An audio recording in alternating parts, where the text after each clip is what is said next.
Meus caros irmãos, pobres servos e pobres servas, a paz de Cristo, estou aqui novamente convosco para vos trazer algumas referências bibliográficas que eu utilizei para a confecção do material para este retiro e também, eventualmente, algumas sugestões, né, de leitura para quem desejar mergulhar um pouco, compreender um pouco melhor esse mistério da transfiguração.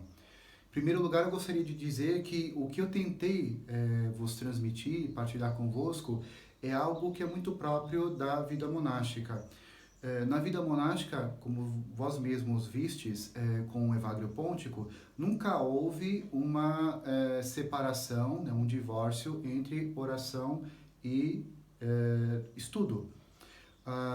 Os monges, desde sua antiguidade, principalmente na Idade Média, né, com aquele surgimento da escolástica, que era uma teologia mais especulativa, eles nunca seguiram essa linha. Eles sempre entenderam, que, como Evagrio, que a teologia é um caminho de oração, é um caminho de conversão, é um caminho de encontro com Deus. Eu sei que hoje algumas linhas teológicas, graças a Deus, né, seguem também essa metodologia, mas isso era uma coisa muito óbvia para o monaquismo. Até porque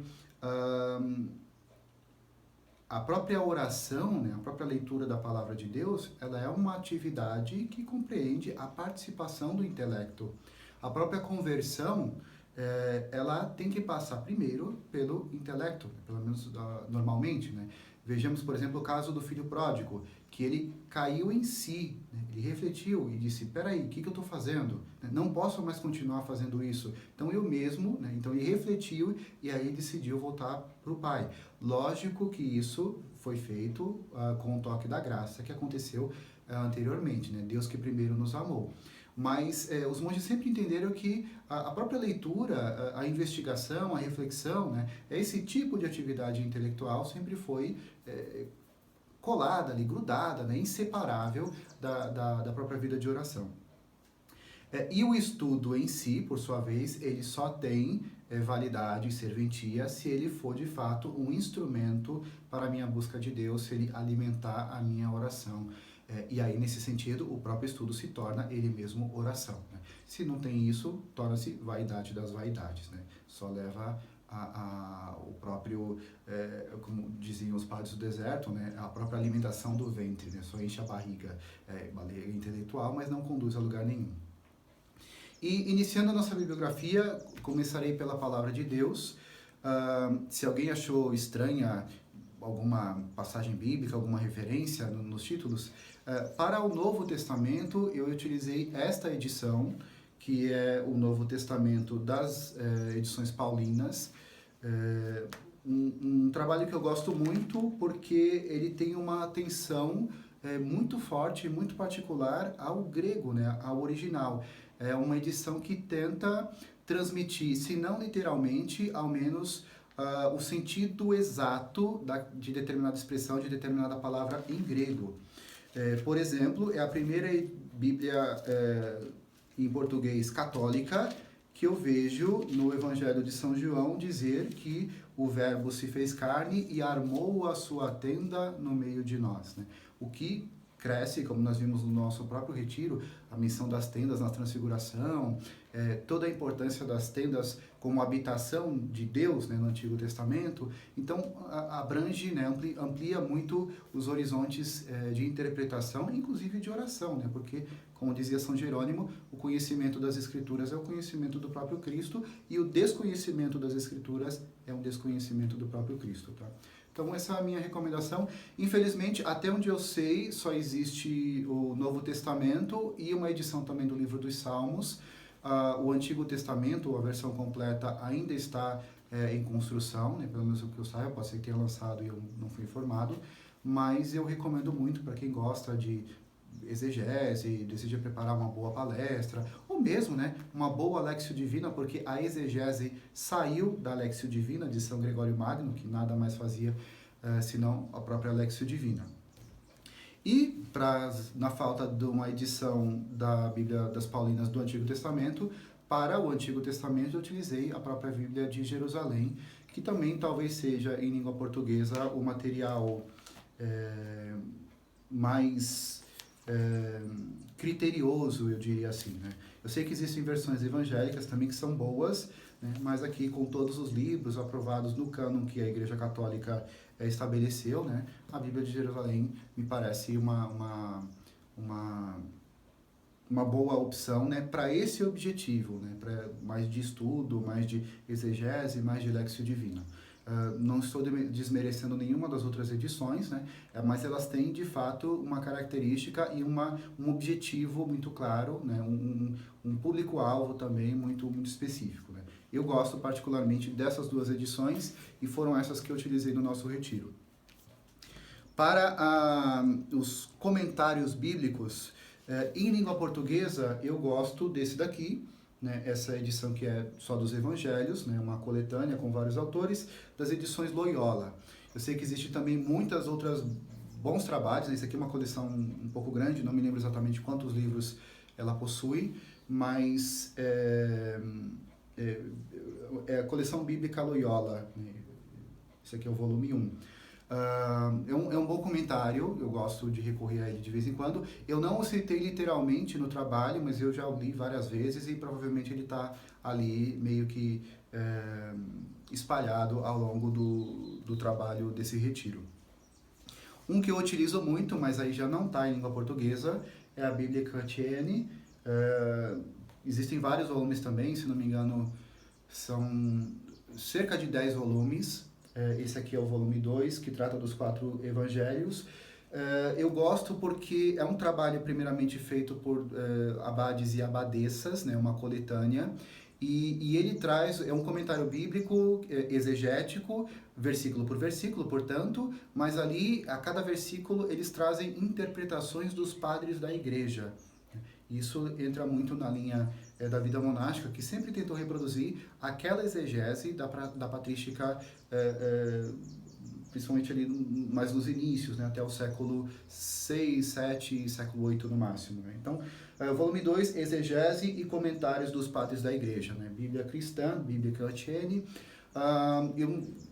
Eu peço perdão por estar citando material, de repente, em outra língua, de repente nem todos têm acesso, mas se de repente alguém tem acesso nós temos muito aqui língua francesa na nossa biblioteca, porque a literatura em francês, particular do monaquismo, é muito abundante, né? Então, mas se de repente alguém tem interesse, ou deseja estudar um dia, ou já conhece bem o francês, livro em outras línguas é muito fácil de comprar, né? Passa rapidamente na alfândega, não tem imposto, o frete nem é tão caro assim, né? Existe um incentivo, né? Graças a Deus, das autoridades brasileiras, então é bem tranquilo. Só demora para chegar, mas comprar livros pela internet em outras línguas é uma coisa bem fácil. Isso aqui é excelente, tá? Para quem tiver interesse. Sobre a transfiguração, o mistério da transfiguração em si, quem me guiou, infelizmente também está em língua francesa, para explicar. Eu sei que tem ótimas obras em língua portuguesa, mas justamente por serem em língua portuguesa e por isso serem acessíveis à grande maioria de nós, eu tentei trazer uma coisa que fosse um pouco mais de difícil acesso, talvez, né? Que nem todos tivessem acesso, e tentar colocar ali nesse retiro para que vocês tivessem, talvez, né, algo a mais, né? Complementar aquilo que já existe ao nosso alcance em língua portuguesa. Então, sobre a transfiguração, quem me guiou foi justamente a Isabel de Andia, o livro Místicos do Oriente e do Ocidente, Místicos do Oriente e do Ocidente. Nesse livro, a autora trata de diversos mistérios da vida de Jesus Cristo, mas ela sempre tenta ter como fonte justamente o mistério da transfiguração, como se todos os outros mistérios fossem lidos, compreendidos, ou melhor compreendidos, a partir do mistério da transfiguração. Então, essa foi a minha guia espiritual. E com essa guia espiritual, eu utilizei mais 2 outras obras que existem em língua francesa, são obras complementares, de um abade que, inclusive, o nosso Dom Cristiano conheceu. Deixa eu pegar aqui o nome dele. Dom Michel Cuny, monge de Santo André de Bruges. Foi um mosteiro na Bélgica, inclusive o Dom Cristiano conheceu muito bem esse mosteiro e conheceu, inclusive, esse abade. Ele tem 2 temas diferentes. Graça da Transfiguração, Grâce de la Transfiguration, da Poêle Père d'Occidente. Então, a graça da Transfiguração junto aos padres do Ocidente. Então, é uma coletânea de textos patrísticos latinos, né? Como que os padres da Igreja do Ocidente interpretaram o mistério da Transfiguração. Então, bem interessante, que você vai achar padres muito conhecidos, como Agostinho, Ambrósio de Milão, e outros não tão conhecidos, como esse Crômaco de Aquileia, né? Eu nunca tinha ouvido falar, até pegar essa obra em mãos, né? Mas vale muito a pena também para quem tiver interesse e acesso à língua francesa. Algumas citações eu coloquei daqui. Não esse muito, mas esse daqui eu usei bastante, que é o complemento desse primeiro livro, né? Joie de la Transfiguration, Alegria da Transfiguração, né? Da Pelle Père d'Orient, junto aos padres do Oriente. Então, é a mesma coisa, é uma coletânea de homilias e comentários do Evangelho da Transfiguração, mas exclusivamente de padres do Oriente, né? As citações de João Damasceno, de Orígenes, principalmente, que eu peguei do começo, Máximo, o Confessor, né? Tudo eu peguei deste livro aqui, seguindo as orientações da Isabel de Andia, né? Então aqui nós temos inclusive livros apócrifos, né? Os Atos de São Pedro, Clemente de Alexandria, Orígenes, Santo Efrem de Nísebe, João Crisóstomo, alguns não muito conhecidos, como João II de Jerusalém, que inclusive foi Papa da Igreja, Prócolos de Constantinopla, enfim, né? Basílio de Seleucio, daqui não é o São Basílio que a gente conhece, João Damasceno, Gregório Palamas, que foi, né?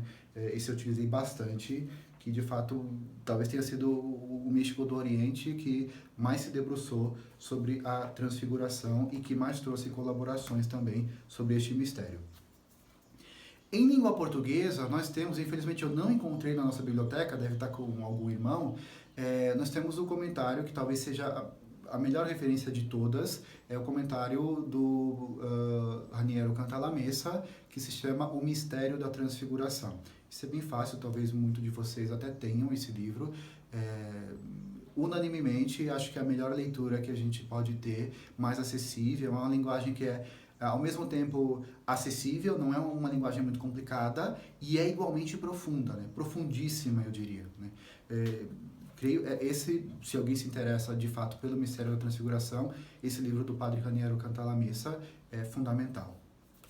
Nós temos também um pequeno comentário de Gaetano Passarelli sobre o ícone da Transfiguração.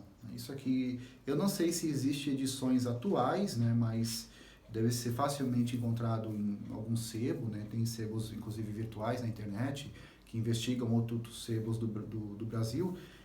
Vale a pena, justamente, mas aqui ele vai no ícone da Transfiguração e que não é muito diferente da interpretação oriental, né?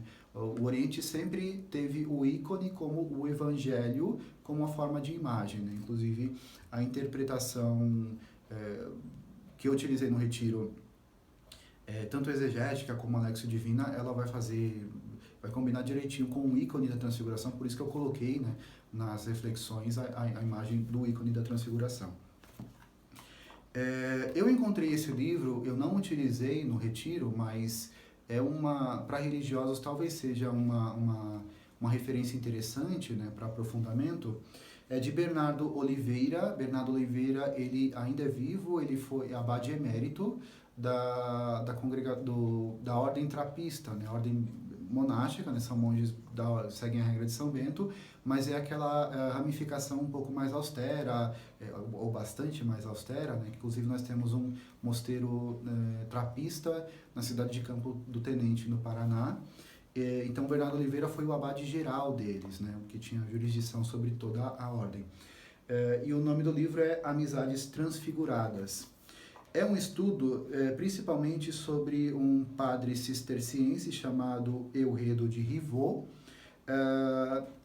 e que tratou justamente, ele tem uma obra chamada Tratado da Vida Espiritual, né? Então aqui ele traz um estudo sobre esse trabalho de Euredo de Rivaux e vai falar justamente sobre vida comunitária, vida fraterna, do quão importante os relacionamentos dentro da vida religiosa também podem ser um caminho de transfiguração, né? Então isso aí seria mais, de repente, uma casa de formação, com quem trabalha mais com noviciado, com junioristas, né? Ou para quem de fato deseja aí, né?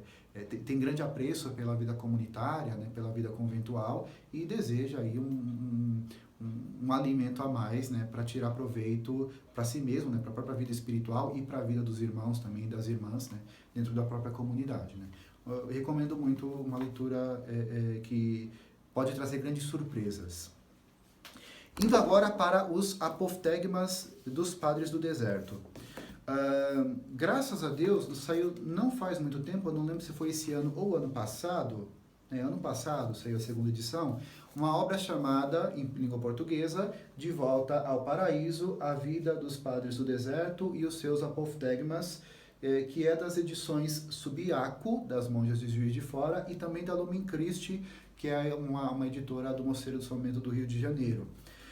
Esse livro é o volume 1, tá? Com a graça de Deus a gente espera aí que saiam outros volumes, porque tem muita coisa sobre apoftegmas. O grande mérito desta obra é a sua introdução, justamente a leitura dos apoftegmas, né? Quase a metade do livro é justamente um estudo, né, uma explicação, uma introdução sobre o que são os apoftegmas, como que eles surgiram, como eles devem ser lidos, né? Então, é excelente, tá? É muito melhor do que o retiro que eu preguei para vocês, eu tive que resumir muita coisa. Eu não tirei daqui, mas eu diria que esse trabalho aqui está até melhor que o meu, né? Foi Dom Justino, o monge do Rio de Janeiro, que inclusive foi meu professor, e tem muito mais capacidade de fazer um trabalho como esse do que eu. Vale muito a pena, tá? Para quem gostou, quem teve talvez o primeiro contato ou um aprofundamento sobre esses padres do deserto, que é justamente ali a fonte, né? Ali que nasceu toda a espiritualidade da igreja. Então, essa obra aqui é mais do que recomendada, né? Depois nós temos também alguns apoftegmas apresentados da forma alfabética, eu vou já explicar o que é isso.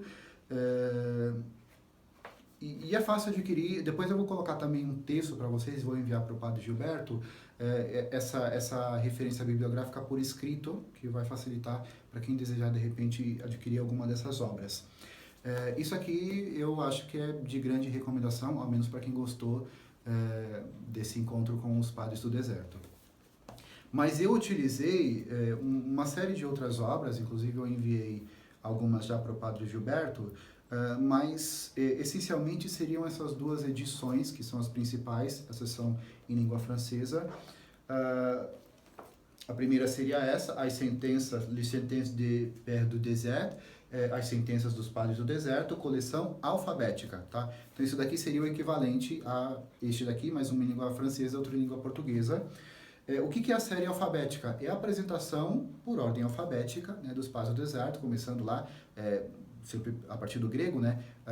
Alfa, Antão, Arsênio e outros, né? Então ele vai apresentando cada padre do deserto. E ali não é uma leitura muito fácil, porque trata de temas variados, né? Tudo que Santo Antão falou sobre os mais diversos assuntos, né? E não tem uma ordem, não tem um sistema, né, de compreensão. Então, você fica, às vezes, um pouco perdido na leitura. Por isso, eu preferi fazer a apresentação nesse estilo. Esse aqui, Le Chemin de Dieu au Désert, Os Caminhos de Deus ao Deserto, né? A coleção sistemática dos apoftegmas. As duas obras são iguais, mas muda a forma de apresentação. Se ali coloca-se cada padre do deserto por ordem alfabética, aqui coloca cada tema que eles abordaram, né? Então, nós vamos ter todos os apoftegmas que falam sobre o silêncio, todos os apoftegmas que falam sobre a assédia, todos os apoftegmas que falam sobre a oração, né? Sobre o discernimento espiritual, né? E por assim vai, né? Então eles estão, é uma coleção feita posteriormente, mas aí já tentando encontrar nesses textos variados dos padres do deserto uma doutrina, um guia espiritual, né? Para o próprio caminho de perfeição, né? Para o próprio caminho a Deus. Eu utilizei essa escola de apresentação, tanto que eu coloquei no começo sobre o conceito de teologia em Wagner Ponte, depois o conceito de como que os pais do deserto liam a Bíblia, o que era a oração para eles, o que era a divinização para eles no final, né? Bem como vocês viram, né? Eu segui. Infelizmente a gente não tem nenhuma obra desse tipo, não que eu conheça, né? Talvez em algum sebo, alguma coisa mais antiga exista, mas eu não conheço de nenhuma obra que aborde os apoftegmas desta forma, né? Nós só temos a abordagem alfabética, né? Mas que já é uma grande coisa, já é uma grande riqueza. Por fim, meus irmãos e irmãs, talvez existam, quer dizer, certamente existam muitas boas obras, inclusive em língua portuguesa, que tratem da transfiguração. Sobre os apoftegmas, infelizmente, não tem muita coisa. Mas eu, mais uma vez, reitero aqui a grande alegria que foi para mim estar desenvolvendo esse trabalho e partilhando convosco. É uma coisa que a gente sempre fala na vida monástica, é uma das nossas crises, né? Porque a vida monástica, ela é afastada, ela é separada, ela não tem nenhuma pretensão pastoral, vamos dizer assim, e muitas vezes isso gera uma certa crise no monge, porque a gente se encontra com tanta riqueza da nossa tradição, da tradição da igreja, e a gente fica, puxa, como que isso não chega até as pessoas, né? Então, vocês me proporcionaram a resolução dessa, entre aspas, crise. Pude partilhar um pouquinho do que é a nossa vida monástica, daquilo que a gente vive, daquilo que a gente bebe, do ponto de vista espiritual. E peço perdão, tá, pela completa falta de competência, né, a falta de familiaridade diante das câmeras, né, e diante desse tipo de conversação, sem que tenha ninguém na minha frente, mas, como eu disse, além das minhas limitações, né, em estar expondo um conteúdo, acho que o que mais vale justamente é esse vínculo fraterno que cada vez vai crescendo, né, se expandindo, agora com mais irmãos e irmãs da família dos pobres servos e pobres servas, né, com o Mosteiro da Transfiguração. Peço muito a Deus de que tenhamos momentos mais tranquilos, né, águas mais tranquilas, num futuro muito próximo, para que, quem sabe, né, todos vocês sintam-se convidados para nos visitar, para conhecer a nossa hospedaria, para ter um momento de silêncio, partilhar a nossa oração, que é aquilo que de fato alimenta a nossa vida. E por que não também um convívio fraterno, né? Aqui na nossa hospedaria, um lugar que cabe muita gente, né? Mas tanto para um retiro, de repente um pequeno grupo, ou um grande grupo, ou um retiro individual, né? Pedindo aí, a gente sempre pede para os nossos superiores, né? Preciso fazer um retiro, preciso me desligar um pouquinho das minhas atividades para justamente voltar a servir melhor, né? Nossa casa será sempre aberta para vocês e não tenho muito mais a dizer que o meu muito obrigado por proporcionar um momento de tamanha alegria, e é justamente compartilhar algo que é a nossa própria alegria.